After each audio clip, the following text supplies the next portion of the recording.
चलिए बच्चा, अब हम लोग स्टार्ट करते हैं क्या 9 नंबर क्वेश्चन को देखते हैं जल्दी से। तो देखिए 9 का ये A नंबर क्वेश्चन है, ठीक है। सर्कल के ऊपर क्वेश्चन था, ये भी बच्चा आसानी क्वेश्चन था। देखिए कैसे होगा ये। तो आपको क्या दिख रहा है कि यहाँ पे एक सर्कल दिया हुआ है, बेसिक्स आप स्ट्रॉन्ग रखेंगे उसमें ही आपका मैक्सिमम मार्क्स आप स्कोर कर लेंगे, ठीक है। देखिए ये क्या है A, ये क्या है B, ये क्या है O, ये क्या है B, और यहाँ पर ये कुछ ऐसा है ऐसे, और ये ऐसे, ये हो गया C, ठीक है। और ये दोनों यहाँ पे जॉइंट है, ये क्या है D, सही है। तो ABCD, ये हो गया O। अच्छा ये कितना दिया हुआ है, ये कितना दिया हुआ है 108 डिग्री, सही है ना। अच्छा अब देखिए क्या बोला है यहाँ पे, क्या बोल रहा है कि आपको पहले फाइंड आउट करना है ACB। अच्छा अच्छा, इसको तुम ज्वाइन ही नहीं किए। ACB मतलब कि आपको इसको ये वाला एंगल फाइंड आउट करना है। तो आपको क्या दिख रहा है कि सर अगर हम अच्छे से देखें किस आर्क में देखें, तो अगर AD आर्क में देखें, AB आर्क में देखें, तो ये क्या है एंगल एट द सेंटर है। AOB क्या है एंगल एट द सेंटर है। और ये ACB क्या है angle at the remaining part of the circumference है। तो अगर ये 108 है तो इसका ये क्या हो जाएगा, हाफ हो जाएगा। तो पहला मार्क्स आपको बहुत आसानी से मिलने वाला था, वो क्या करना था, डायरेक्टली हाफ। तो ये क्या हो जाएगा 54 डिग्री। तो पहला आंसर ACB कितना आ जाएगा, पहला ACB कितना आ जाएगा 54 डिग्री। चलिए सेकंड क्वेश्चन देखते हैं। तो सेकंड क्वेश्चन क्या है, CAB है, सही ना बच्चा, क्या है CAB। ओके, तो अब आप देखिए अच्छे से यहाँ पर। अच्छा इसके पहले ये बताइए कि देखिए यहाँ पे AOB है और यहाँ पे COB है। आपको यहाँ पे एक रिलेशन दे दिया गया है, देखिए यहाँ पर यहाँ पे आपको दिखना है रिलेशन क्या दिया हुआ है कि AB is twice of BC। Arc AB क्या है, ट्वाइस ऑफ BC है। मतलब AB क्या है, ट्वाइस ऑफ BC है। Arc AB is twice of arc BC। तो AB डबल एंगल सबटेंड करेगा BC के कंपैरिजन में, क्योंकि AB BC का डबल है। ये हम लोग जानते हैं ना कि equal arc of circle subtend equal angle at the centre. तो क्या सेम रेशियो में डिवाइड होता है, ठीक है ना, मतलब कि प्रोपोर्शनल होता है। तो जैसे आर्क लेंथ बढ़ता चला जाएगा एंगल भी बढ़ता चला जाएगा, सही है। तो AB अगर 108 डिग्री सबटेंड कर रहा है तो BC कितना एंगल सबटेंड करेगा, ये भी आप डायरेक्टली बहुत आसानी से क्या बोल सकते हैं, सर अगर ये 108 है तो ये कितना होगा 54 डिग्री होगा, सही है। कोई दिक्कत है, अब तो कुछ बचा नहीं है।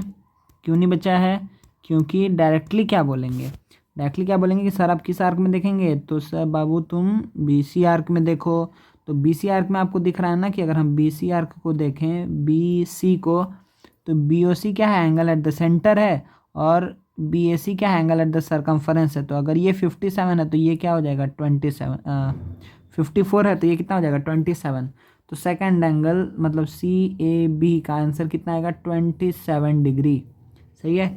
सेम रीज़न होगा, रीज़न आपको ब्रैकेट में लिखना है क्या कि BOC क्या है angle at the centre, and BAC क्या है angle at the remaining part of the circumference. Therefore जो सेंटर वाला एंगल होगा वो डबल होगा BAC का, सही है।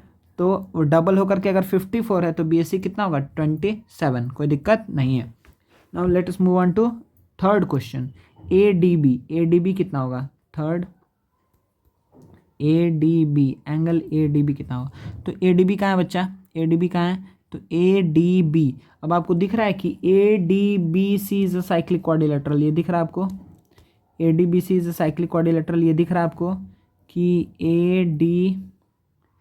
ADBC ये क्या है, इज अ साइक्लिक क्वाड्रिलेटरल। क्योंकि साइक्लिक क्वाड्रिलेटरल है तो हमको क्या पता है ऑपोजिट एंगल का सम कितना होगा 180 होगा। तो angle C plus angle D कितना हो जाएगा, ADBC बोले थे ना, हाँ ADBC सही है, तो 180 डिग्री हो जाएगा। तो एंगल C तो हमको पता है कि कितना है 54 प्लस angle D is equals to 180 degree. तो कितना आ जाएगा 126 डिग्री, 126 डिग्री। और इसको मिनिमाइज कर लेते हैं 126 डिग्री। देखिए ध्यान से अच्छे से देखिए, चीज़ लिखना कितना कम पड़ता है, बस आपको रीज़न लिखते जाना ब्रैकेट में। लेकिन अगर आप अच्छे से पढ़ रहे हैं तो आपको बहुत आसान लगेगा, आप देख देख करके क्वेश्चन सॉल्व करेंगे, ठीक है। तो देखिए यहाँ पर एक्चुअली सम की स्टार्टिंग में हमको वो बात बोल देना चाहिए था कि क्योंकि यहाँ पर आर्क वाला चीज़ दिया हुआ था, आर्क दिया हुआ, ये एक आर्क दिया हुआ है, एक छोटा एक आर्क दिया हुआ है, ठीक है। तो अब आपको ये पता है कि अगर ये वाला आर्क डबल है इसके, तो जो एंगल ये सबटेंड करेगा, ठीक है, और ये जो एंगल सबटेंड करेगा, तो अगर ये क्या है 2m है तो ये m सबटेंड करेगा। समझ में आ रहा है? ठीक है, तो जितना जितना अधिक बड़ा आर्क होता चला जाएगा उतना ही अधिक एंगल सबटेंड करेगा। तो यहाँ से आपको एक हिंट पहले ही आपको मिल गया था कि अच्छा आर्क के हेल्प से हमको कुछ मिलने वाला है। और 2 बार हम क्या लगाए हैं, angle at the centre is double the angle at the remaining part of the circumference. तो 2 क्वेश्चन आपका उसी पे बना है। थर्ड क्वेश्चन बना है साइक्लिक क्वाड्रिलेटरल के ऊपर। तो देखिए कितना मतलब वही चीज़ है, बस थोड़ा घूम घूम करके आ रहा है। ठीक है, तो अच्छा क्वेश्चन, ये फुल आईसीएसई जैसा क्वेश्चन है, आईसीएसई ऐसा ही क्वेश्चन पूछेगा। ठीक है, आपसे कोई दिक्कत नहीं है, और मे भी ऐसा क्वेश्चन आया भी हो। ठीक है, चलिए नेक्स्ट क्वेश्चन देखते हैं एक बार क्या है। चलिए, तो ये 9 का बी और सी नंबर क्वेश्चन है। ठीक है, 9 का बी और सी नंबर क्वेश्चन है। ठीक है, पहला वाला क्वेश्चन बैंकिंग का है, बहुत आसान क्वेश्चन है। डायरेक्टली आप लोग कैसे करते हैं, a man open a recurring deposit account with a bank and deposited ₹140 per month. तो पहले वाले क्वेश्चन में प्रिंसिपल, अच्छा हम इसको ऊपर लिख रहे हैं, ठीक है ना। देखिए बी नंबर क्वेश्चन का सॉल्यूशन लिख रहा है मैं यहाँ पर, क्या है, प्रिंसिपल है ₹140, कोई दिक्कत नहीं है। अच्छा, रेट ऑफ इंटरेस्ट कितना है, 10, 5817 ऑन मैच्योरिटी। तो मैच्योरिटी वैल्यू दिया हुआ है 5817। ओके, तो find the time for which he held the account. अच्छा, टाइम निकालना है, ठीक है, मतलब एन निकालना है, एन का वैल्यू निकालना है। तो जब आपको एन का वैल्यू निकालना है, तो हम बताए थे इसी केस में बस आपका इक्वेशन थोड़ा एंड में क्या आता है, थोड़ा कॉम्प्लेक्स आता है। ठीक है, कोई बहुत बड़ा बात नहीं है। चलिए हम लोग डायरेक्टली क्या बोलेंगे कि सर यहाँ पे क्या होगा, maturity value is equals to P into N plus I. तो चलिए लिख देते हैं, तो 5817 is equals to 140n plus I की जगह क्या होगा, p into N plus 1/2 into 12 into R by 100। तो इससे आपको n का इक्वेशन, n में क्वाड्रेटिक इक्वेशन आएगा। इससे आपका क्या आएगा, n में क्वाड्रेटिक इक्वेशन आएगा, कोई दिक्कत नहीं है। इससे क्या आएगा, n में क्वाड्रेटिक इक्वेशन आएगा। सही है, तो 5817 इज इक्वल्स टू क्या हो जाएगा ये। चलिए अब बताइए इसमें कि इसमें क्या किया जाए, इसको थोड़ा मिनिमाइज़ कर ले रहे हैं हम लोग, क्वेश्चन को हटा दिए। अब देखिए इसमें हम क्या बात बोलेंगे, क्या ये कट रहा है, पहले तो इसको थोड़ा सा टिंग टिंग टिंग टिंग कट गया। अच्छा, ये 2 से 7 टाइम्स में 2 चला गया। चलिए अब 12 बाकी है, कोई दिक्कत नहीं है। अब इसको आगे हम लोग सॉल्व करते हैं।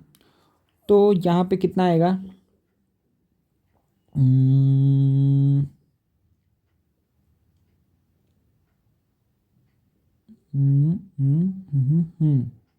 सेवन से डिवाइड करते हैं बच्चा, 7 से देखो, तो 7 से अगर तीनों को देखिए, ये भी डिविजिबल है 7 से, ये भी और ये भी। तो 7 से अगर हम क्या कर रहे हैं, डिवाइड कर रहे हैं, तो ये 7 से डिवाइड होकर कितना आएगा, तो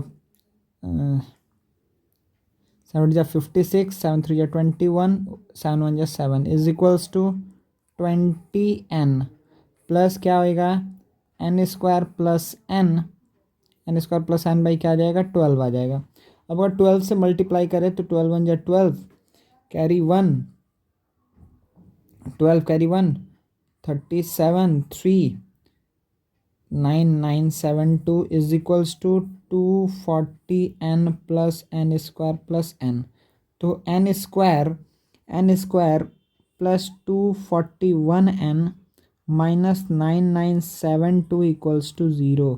तो ये आपका आएगा क्वाड्रेटिक इक्वेशन। इसके बाद से हम सजेस्ट करते हैं, आप लोग देखिए कई बार मिल जाएगा तो बहुत बढ़िया, हम सजेस्ट करते हैं कि आप यहाँ से क्या यूज़ करेंगे, सीधा आचार्य फार्मूला यूज़ करेंगे। ठीक है ना, सीधा आचार्य फार्मूला। ठीक है, minus B plus minus with root B square minus 4ac करके निकाल लेंगे। ठीक है, कैलकुलेशन अधिक होता है लेकिन आपको श्योरिटी रहेगा आप सही जगह पे जा रहे हैं। इसमें आप हो सके कि थोड़ा देर तक ढूंढते रह जाए, आपको आंसर ही नहीं मिले। ठीक है, लेकिन आप फैक्टराइजेशन मेथड्स करेंगे तो ये कुछ ऐसा आएगा, n प्लस 277 और n माइनस 36 इक्वल्स टू 0, और n का वैल्यू यहाँ से 36 आएगा। n 36 मतलब टाइम कितना है, 3 ईयर्स। टाइम कितना है, 3 ईयर्स, कोई दिक्कत नहीं है।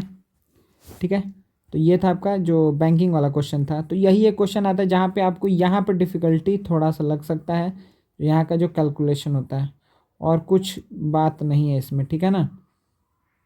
चलिए नेक्स्ट क्वेश्चन देखते हैं। नेक्स्ट क्वेश्चन क्या है बच्चा मेरा, ओ नो,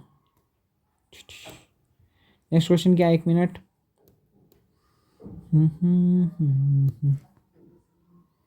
अच्छा तो देखिए नेक्स्ट क्वेश्चन तो यहीं पर है, हम लोग को बस इसको सॉल्व करना है। देखिए क्या है, if the polynomial ax³ + 4x² + 3x - 4 and this leaves same remainder when divided by x - 3, x - 3 से डिवाइड करेंगे तो सेम रिमाइंडर मिलेगा, ठीक है। तो मान क्या लेते हैं बच्चा यहाँ पे हम लोग, क्या मान लेते हैं कि अच्छा सर ये वाला पहला वाला क्या है, कुछ भी px ले लीजिए, इसको ले लीजिए qx, मतलब p ऑफ 3, क्योंकि क्या बोल रहा है -3 से x - 3 से डिवाइड करेंगे तो सेम रिमाइंडर आएगा।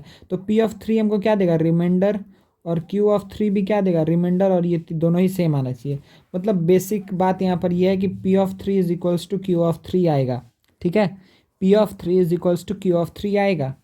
चलिए तो p(3) कितना आएगा, तो a×3 का होल क्यूब + 4×3 + 3×3 -4 = क्या आएगा, q(3) मतलब 3 का होल क्यूब -4×3 + a, सही है। तो ये कितना आ जाएगा, 27a + 36 + 9 - 4 = 27 - 12 + a। तो देखिए यहाँ से क्या आएगा, 26a =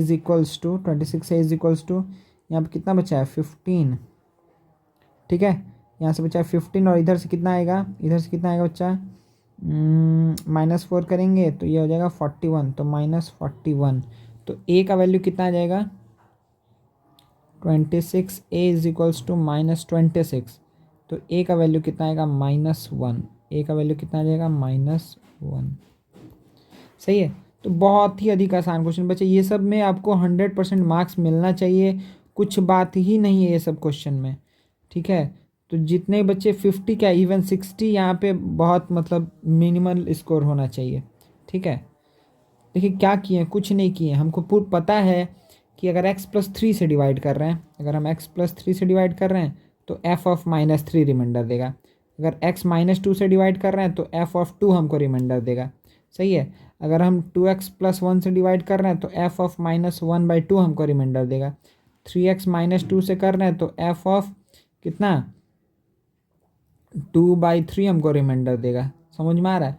तो आपको ये पता है, और यही क्या बोल दे कि फैक्टर है, जैसे बोल दिया 2x + 1 फैक्टर है, तो f(-1/2) आपको क्या देगा, = 0 आना चाहिए, क्योंकि रिमाइंडर 0 आना चाहिए, बस यही कंसेप्ट है और कहाँ कुछ अलग बात है, ठीक है। तो हम लोग ये कर लिए हैं, 9 वाला भी हम लोग का कंप्लीट हो गया। चलिए नेक्स्ट देखते हैं अब हम लोग।